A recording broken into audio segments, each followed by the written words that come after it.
Hello everyone, আমি সুচেতা। আমার আরও একটি নতুন ব্লগে সবাইকে ওয়েলকাম।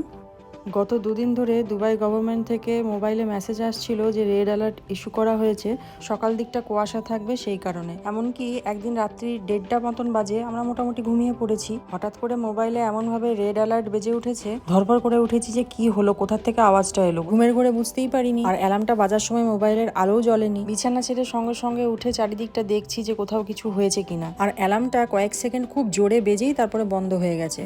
তারপর যখন মোবাইলটা হাতে নিয়ে দেখতে গেলাম, তখন দেখি মোবাইলে একটা মেসেজ শো করছে যেখানে রেড অ্যালার্ট ইস্যু করা হয়েছে কুয়াশার জন্য। কুয়াশা ছিলও দুদিন, কিন্তু আজকে সকাল থেকে দেখছি আকাশটা কিন্তু একদম পরিষ্কার, চারিদিক একদম স্পষ্ট দেখা যাচ্ছে। আজকে লাঞ্চে আমার আর ছেলের জন্য কলমির শাক দিয়ে একটু মুসুর ডাল বানাবো। হাজব্যান্ড তো মুসুর ডাল খায় না, সেজন্য ওর জন্য চিকেন হবে আলাদা করে। 4 দিন আগে কলমির শাকটা আনা হয়েছিল, তো কিছুটা শাক দিয়ে কলমির শাকের বড়া বানিয়েছিলাম, আর কিছুটা শাক ধুয়ে একদম জল ঝরিয়ে ভালো করে এরকম জিপলক প্যাকেটের মধ্যে ভরে ফ্রিজে রেখে দিয়েছিলাম। তো আজকে সেই কলমির শাক দিয়ে একটু মুসুর ডাল বানাবো। এমনিতেই শনি রবিবার ছাড়া আমাদের শাক খাওয়ার সৌভাগ্য সেভাবে হয় না।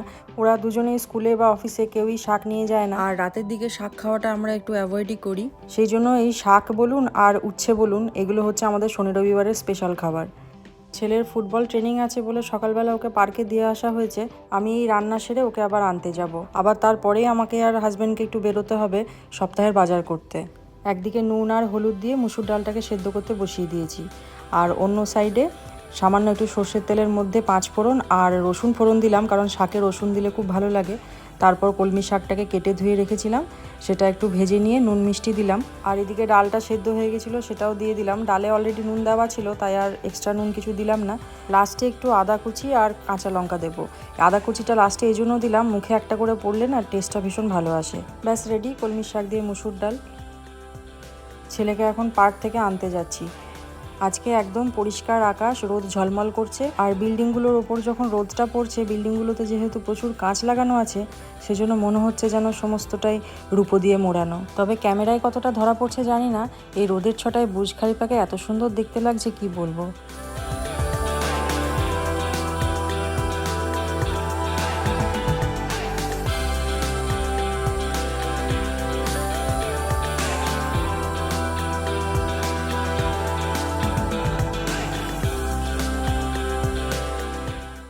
পার্ক তো দেখছি পুরো খালি, মনে হয় ছেলেদের ট্রেনিং আজকে একটু তাড়াতাড়ি শেষ হয়ে গেছে।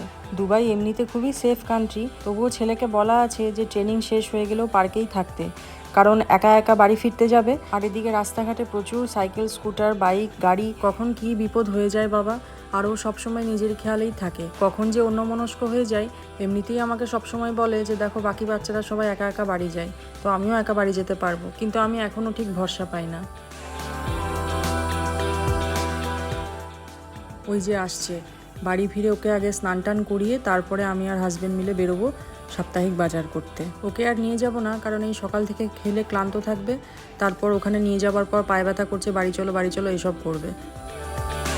2 ডিসেম্বর আর 3 ডিসেম্বর হচ্ছে ইউএই ন্যাশনাল ডে, সেই জন্য নভেম্বর মাস থেকেই সমস্ত বিল্ডিংয়ে এরকম ইউএইর ফ্ল্যাগ লাগানো হয়েছে। আর যেহেতু ন্যাশনাল ডে, সেই জন্য 2 ডিসেম্বর আর 3 ডিসেম্বর দুদিন স্কুল, অফিস সবকিছু বন্ধ থাকবে। তো এবছর 2 ডিসেম্বর আর 3 ডিসেম্বর সোমবার আর মঙ্গলবার পড়েছে, আর এদিকে শনি রবিবারটাও আছে। মোট 4 দিন লম্বা ছুটি পাওয়া যাবে। আর এখন যেহেতু দুবাইয়ের ওয়েদারও খুব সুন্দর, তাই এই 4টে দিন কোথাও একটা ঘুরতে যাওয়ার প্ল্যান বানাতে হবে। আর আমার হাজবেন্ডের পায়ের তলায় তো সবসময় সর্ষে দেওয়াই আছে, ছুটি হাতে পেলেই হলো, সবসময় ও বাইরে যাওয়ার জন্য তৈরি। আমরা দুজনে লাঞ্চ করেই যাব, কারণ ছেলেকে যেহেতু বাড়িতে একা রেখে যাচ্ছি, ফিরতে যদি কোনো কারণে লেট হয়ে যায় তখন ওর আবার খিদে পেয়ে যাবে, আর তখন এদিক সেদিক যা খুশি খেয়ে বেড়াবে। আর খাওয়া দাওয়া করে বেরোলে আমরাও নিশ্চিন্ত, আর বাড়িতে বাচ্চা খেয়ে থাকলে আমাদেরও পিছুটান থাকবে না কোনো। আমরা যখন প্রথম দুবাইতে এসেছিলাম, তখন এই দুসিত থানি নামে হোটেলটাতে প্রায় অনেক দিন ছিলাম। হোটেলের ভেতরে যে সার্ভিস অ্যাপার্টমেন্টগুলো থাকে, সেখানে প্রায় 2-2.5 মাস মতন থাকা হয়েছিল। হাজবেন্ড বেশি দিন ছিল, কারণ আমি আর ছেলে কলকাতা আবার ফিরে গেছিলাম। আর এতদিন হোটেলটায় থাকার জন্য হোটেলটা একদম নিজের বাড়ির মতনই হয়ে গেছিলো, তাই যতবারই এই হোটেলটার পাশ দিয়ে যায় পুরনো অনেক কিছুই যেন মনে পড়ে যায়। এখন এসছি আল-ওয়াদায় যে নেস্টো আছে সেখানে। দুবাইতে তো প্রচুর হাইপার মার্কেট। আমি পার্সোনালি নেস্টোটা পছন্দ করি আসতে এই কারণেই, কারণ ইন্ডিয়ান সমস্ত রকম শাকসবজি, ফল, গ্রসারি খুব ভালো মতনই এখানে পাওয়া যায়। আর অনেক রকম অফারও চলে, জিনিসপত্রের উপর অনেক ডিসকাউন্টও থাকে। একটা ব্ল্যাক রেজিন্স আর আমন্ডের প্যাকেট নিলাম। এদিকে ছেলেকে টুকটাক টিফিনে দেওয়ার জন্য বেশ কিছু জিনিস নিতে হবে। আর এমনিতেও আমরা যখন আসছিলাম তখন ছেলে বারবার করে বলেছে আমাকে একা বাড়িতে রেখে যাচ্ছ, তো আমার জন্য কিন্তু কিছু জিনিস নিয়ে আসবে। তো এমনিতেই আমাদের প্ল্যান ছিল যে ওর টিফিনে দেওয়ার জন্য টুকটাক কিছু নেব। আর সত্যি কথা বলতে এই রোজ সকালবেলায় বাচ্চাকে টিফিনে কি দেবো এই নিয়ে সব মায়েদেরই বোধহয় একরকমের চিন্তা। আর আমার ছেলের স্কুলে যেহেতু শর্ট ব্রেক আর লাঞ্চ দুটো টিফিন একসঙ্গে প্যাক করতে হয়, সেজন্য আমি মাঝে মাঝে হিমশিম খেয়ে যাই কি টিফিন দেবো। তাও যতটা পারি বাড়ি থেকে বানিয়ে দেওয়ার চেষ্টা করি, কিন্তু একদিন সময় যখন কুলাতে পারি না তখন এই বিস্কিটগুলোই আমার ভরসা। এদিকে টি ব্যাগের একটা বক্স নিলাম, কারণ মাঝে মধ্যেই আমার ছেলে চা বানায়, আবার হাজব্যান্ডও চা বানায়, তো ওরা ওই টি ব্যাগ দিয়েই চা বানাতে বেশি অভ্যস্ত। চলুন এবার মাছটা নিয়ে নিই। হাজব্যান্ড মাছ মাংস কেনাতে ভীষণ খুঁতখুঁতে, প্রত্যেকটা মাছের কানকোকে তুলে তুলে দেখে, যেটা সব থেকে বেশি লাল সেটাই ও নেয়। এখানে তো সমস্ত ফ্রোজেন মাছ, তারই মধ্যে যেটা একটু কানকো লাল থাকে সেটাই ও দেখে নেয়। যদি কোনো সময় বাজারে গিয়ে দেখে যে ফ্রেশ মাছ নেই, ও সেদিন আর মাছ কিনবেই না, সোজা বাড়ি চলে আসে। ও বলে পুকুরের মাছ বা যে কোনো মিষ্টি জলের মাছ বেশি পুরনো হয়ে গেলে খেতে আর ভালো লাগে না। তার উপর আবার মাছ কেনার সঙ্গে সঙ্গে তো সমস্ত মাছটাই রান্না করা হয় না, সেটা আবার কিছুদিন ফ্রিজে থেকে পুরনো হয়। সেই জন্য ও রুই কাতলা এই সমস্ত মাছগুলো সবসময় একটু ফ্রেশ কেনারই চেষ্টা করে। কলকাতায় থাকতে মাছের দোকানে ওই হাঁড়ির মধ্যে বা বড় কন্টেনারের মধ্যে জ্যান্ত মাছগুলো খেলা করে, ও সবসময় ওই মাছগুলোই কিনে নিয়ে আসতো। আর কলকাতায় থাকতে লেক মার্কেটে বা চারু মার্কেটে ওর 2-3 জন মাছওয়ালা একদম ফিক্স ছিল, তাই ওনারাও জেনে গেছিলেন যে এই দাদা এসেছে মানেই জ্যান্ত মাছই খোঁজ করবেন। তাই ওনাদের কাছে যদি কোনো সময় জ্যান্ত মাছ নাও থাকতো, হাজবেন্ডকে দেখার সঙ্গে সঙ্গে ওনারা আবার অন্য কোথাও থেকে জ্যান্ত মাছ এনে দিতেন। যাই হোক, ওদিকে স্যামন নিলাম 1 কিলো মতন, আর 1 কিলো চিংড়ি নেব। এই মিডিয়াম সাইজের চিংড়ির দাম আজকে রয়েছে ওই 14.98 দিরাম, মানে 15 দিরামই ধরুন। সেটা ইন্ডিয়ান কারেন্সিতে হচ্ছে মোটামুটি ওই 340 টাকা থেকে 345 টাকা মতন। তবে এখান থেকে চিংড়ি কিনলে একটাই সমস্যা হয়, সেটা হচ্ছে ওনারা পরিষ্কার করে দেন না, বাড়িতে গিয়ে নিজেদেরকে পরিষ্কার করে নিতে হয়। তো আজকে যেহেতু ছুটির দিন, সেই জন্য হাজব্যান্ড আর আমি দুজনে মিলে এই কাজটা করে নেব। আর এদিকে 2টো গোটা চিকেন নিলাম, ওটা পিস করতে দিয়ে যাব এখন। তবে এই মাছ চিকেন এইসবের পিস কীরকম হবে সেটা যদি ঠিকঠাক ওনাদের দেখিয়ে দেওয়া না হয়, তাহলে ওনারা এমনভাবে কেটে দেন সে বাড়ি গিয়ে খুবই অসুবিধার মধ্যে পড়তে হয়। এই যে এইগুলো হচ্ছে টোকেন, মাছ আর চিকেন ওনাদের কাটতে দিয়েছি। মাছের কেবল আউটসাইড ক্লিন করতে বলেছি, কারণ মাছের পিস আমরা এখন বাড়িতে গিয়েই করি বেশ কিছুদিন ধরেই। বাকি আর যে সমস্ত জিনিসপত্র কেনাকাটার আছে সেগুলো সমস্ত কিনে তারপর ওই মাছ মাংসটা আনতে যাব। তখন ওই যে টোকেনগুলো দিয়েছেন সেগুলো ওনাদের তখন দেখাতে হবে।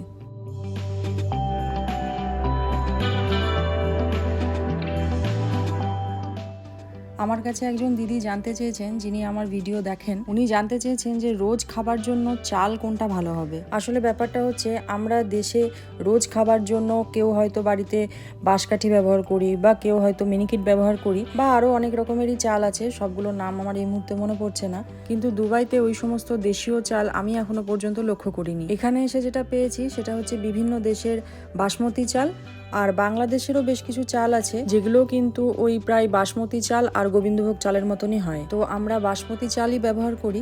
আবার বাসমতি চালেরও কিন্তু প্রকারভেদ আছে, মানে কোনো চাল হয়তো 5 মিনিটেই রান্না হয়ে যায়, আবার কোনো চাল রান্না করতে গিয়ে হয়তো অনেকক্ষণ সময় লেগে যায়, ভাতও হয়তো সেরকম কোয়ালিটির হয় না। চালের তো এখানে অনেক অনেক রকমের ভ্যারাইটি। আর লুজ চাল সব হাইপার মার্কেটে বিক্রি হয় না, বেশিরভাগই এই প্যাকেট করা চালই পাওয়া যায়। 1 কিলো, 2 কিলো, 5 কিলো, 10 কিলোর ব্যাগ এরকম পাওয়া যায়। তাই কোন চালটা ভালো, কোনটা রোজকার খাওয়ার মতন, সেটা ওই একবার এক একটা প্যাকেট কিনেই দেখতে হবে। এই চাল নিয়ে সংশয় আমাদেরও মনের মধ্যে প্রথম ছিল যে কোনটা নেব কোনটা নেব না। তবে ইন্ডিয়া গেট বাসমতি রাইসের দামটা এদেশে একটু বেশিই পড়ে, তাই আমরা এই প্রাইড অফ পাকিস্তান বলে বাসমতি চালের একটা ব্যাগ পাওয়া যায়, সেটাই ব্যবহার করি প্রত্যেকবার। তবে এইবার পাকিস্তানের ওই বাসমতির সঙ্গে অন্য আর একটা বাসমতি চালের ব্যাগ নিচ্ছি টেস্ট করার জন্য যে কেমন হয় এই চালটাও।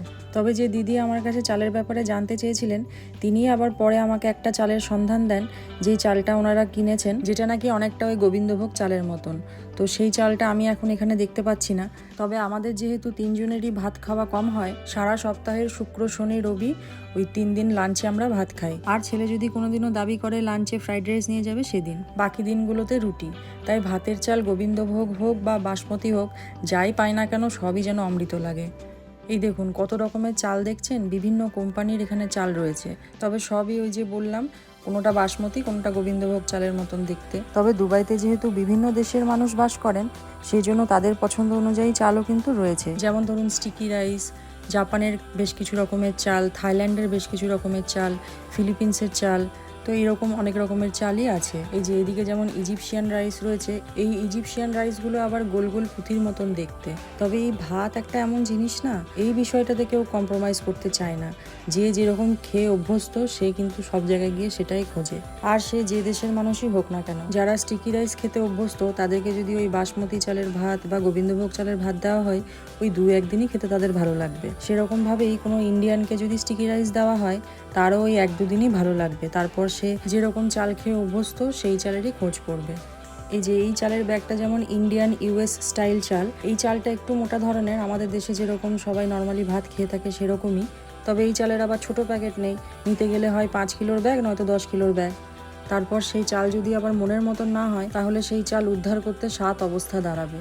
এই যে এই দিকটায় বেশিরভাগ ওই থাইল্যান্ডের চাল, জাপানের চাল, স্টিকি রাইস এইসবই রয়েছে।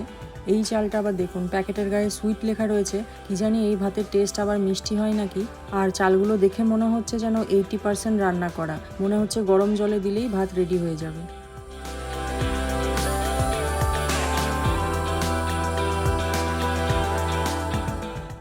এবার চলুন ফলের দিকে যাই। এখানে নতুন এক ধরনের আপেল দেখতে পেলাম। এরকম কালারের আপেল খুব একটা মার্কেটে দেখতে পাওয়া যায় না। আর আমি আমার ভিডিওতে বিভিন্ন রকমের ফল, শাকসবজি, মাছ এইসবগুলো কেন দেখাই জানেন? কারণ আমার ভিডিও অনেক ছোট ছোট বাচ্চারাও দেখে, তাই বিদেশি কিছু ফল, শাকসবজি, মাছ এইসবগুলোর সঙ্গে তাদেরও একটু পরিচয় করানো হয়। যেমন এই কমলা রঙের ফলগুলোর নাম হচ্ছে পারসিমন। যখন সিমলা বেড়াতে গেছিলাম তখন প্রথমে এই ফলটা খেয়েছিলাম। আগের দিনে একটা বাতাবি লেবু নিয়ে গেছিলাম, এত মিষ্টি ছিল যে কি বলবো, নুন চিনি মাখানোর কোনো দরকারই পড়েনি, শুধুই খাওয়া হয়ে গেল। আর আমার ছেলে এই বাতাবি লেবু খেতে ভীষণ পছন্দ করে। পুজোর সময় আমার এক জেঠিমা জানতে পেরেছিল যে আমার ছেলে বাতাবি লেবু খেতে খুব পছন্দ করে। পুজোর প্রসাদে আমার ছেলে বাতাবি লেবু খুঁজছিল, তখনই জানতে পেরেছে। যেই না আমার ছেলের কথাটা আমার ওই জেঠিমা শুনতে পেয়েছে, আর জেঠিমার বাড়িতে বাতাবি লেবুর গাছও আছে, পরের দিনকে দেখি আমার ছেলের জন্য জেঠিমা বাতাবি লেবু নিয়ে হাজির। এই দেখুন মার্কেটে আতা চলে এসেছে, তবে আতার দামও প্রচুর। 500 গ্রামের দামই ওই 13.25 দিরাম, মানে ইন্ডিয়ান কারেন্সিতে ওই 300 টাকা বা 305 টাকা মতন। আর আতার যা সাইজ তাতে একটাতেই 500 গ্রাম হয়ে যাবে, তাহলে 1 কিলো নিতে গেলে প্রায় 600 টাকা মতন। এই দেখুন এখানে খুব সুন্দর পেয়ারা এসছে। এই পেয়ারাগুলো ভিয়েতনামের পেয়ারা, খেতে ভালোই হয়, দেখে বেশ ভালো লাগছে। আজকে তাই দুটো নেবো ভাবছি। এর আগেও কয়েকবার পেয়ারা নিয়ে গেছি। আর এই যে প্যাকেটের রোল থেকে যখন প্যাকেটগুলো কাটা হয়, কিছুতেই প্যাকেটগুলো খোলা যায় না, তাই একটু এরকম করে টেনে দিই, তারপরে খোলা যায়। চলুন এবার সবজি যা যা লাগবে একে একে সব তুলে নিই। এখন ওই মাছ মাংসটা কাটতে দিয়েছিলাম, সেটা এখন নিতে এসেছি। ফলে আর সবজিতে একটা ট্রলি পুরো ভরে গেছে, আর শুকনো জিনিসগুলো অন্য ট্রলিতে নিয়েছি। ফল আর সবজিগুলো একটু আলাদা করেই নিয়েছি অন্য একটা ট্রলিতে। তার কারণ একটাই, যে শুকনো জিনিসগুলো নিয়েছি তার ভারে আবার যদি কোনো সবজি নষ্ট হয়ে যায়, কারণ কোনটা তলায় ঢুকে থাকবে বুঝতে পারবো না। চলুন অনেক বেলা হলো, এবারে বাড়ি ফিরি।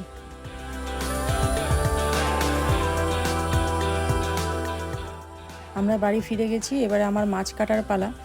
আমরা বেশ কয়েকদিন ধরেই সুপার মার্কেট থেকে এভাবে মাছ কিনে আনি, শুধু আঁশগুলো ছাড়িয়ে ওপর থেকে পরিষ্কার করিয়ে আনি। পিস ওদেরকে করতে দিই না, কারণ যখনই ওরা মাছ কাটে এমনভাবে মাছটা কেটে দেয় পুরো মাছটা তেতো হয়ে যায়। সেই জন্য মাছ এখন আমরা বাড়িতেই কাটি।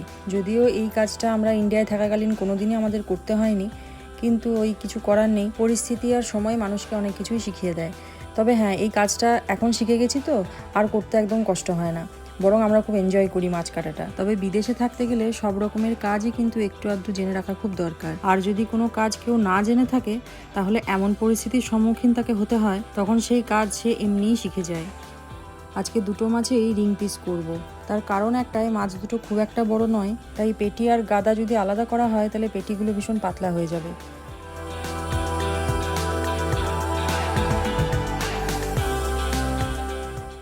এদিকে 1 কিলো মতন চিংড়ি কিনেছি। বাকি সমস্ত দিক ভালো করে গুছিয়ে নিয়ে তারপরে আমি আর হাজবেন্ড মিলে চিংড়ি মাছগুলো পরিষ্কার করতে বসবো। এই যে এই হচ্ছে আমার সারা সপ্তাহের মাছ মাংসের জোগান। এখানে রুই মাছ, স্যামন মাছ আর চিকেন আছে, আর চিকেনের কিছু ওই সলিড পিস আছে, সেগুলো আমি সবসময় আলাদা করেই রাখি, কারণ কোনো কিছু পকোড়া বানাতে বা অন্য কিছু আইটেম বানানোর জন্য।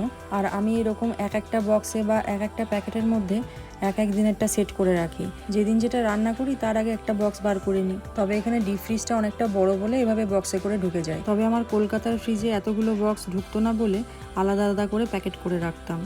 চলুন এখন আমরা দুজনে মাঠে নেমে পড়েছি চিংড়ি মাছ পরিষ্কার করার কাজে। আজকের ভিডিওটা তাহলে এখানেই শেষ করছি। দেখা হবে খুব তাড়াতাড়ি পরের আরেকটা নতুন ব্লগে।